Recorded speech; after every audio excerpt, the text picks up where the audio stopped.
আসসালামু আলাইকুম। প্রিয় দেশবাসী, কেমন আছেন আপনারা? সবাই ভালো না? আজকে একটা ভিডিও দেখলাম ফেসবুকে, মিস্টার মির্জা আব্বাসের। তো উনি দেখলাম যে বড় বড় কথা বলতেছে।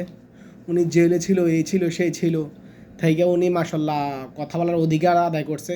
উনি প্রবাসীদেরকে বলতে তাদের নাকি বলে আমাদের প্রবাসীদেরকে জন্ম ঠিক নেই, প্রবাসীদের মা বাপকে এটা কোনো ঠিক নেই।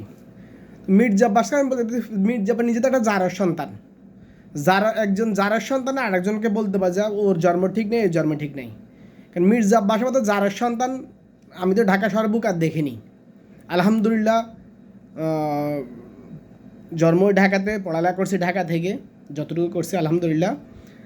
কিন্তু মির্জা আব্বাসের মতো জন্ম মানে বেজাত অথবা বাস্টার্ড অথবা জারের সন্তান তো আমি আর দেখিনি।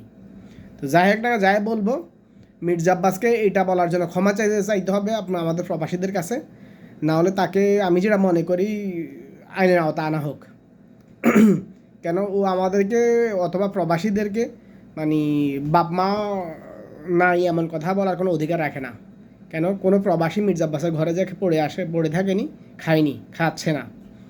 তো আলহামদুলিল্লাহ, আমি যেটা মনে করি আপনারা সব প্রবাসীরা আওয়াজ উঠান মির্জা আব্বাসের বিরুদ্ধে, যেন ওনাকে আইনের আওতায় নেওয়া হোক। এই আর কি। ভালো থাকবেন সবাই। আসসালামু আলাইকুম।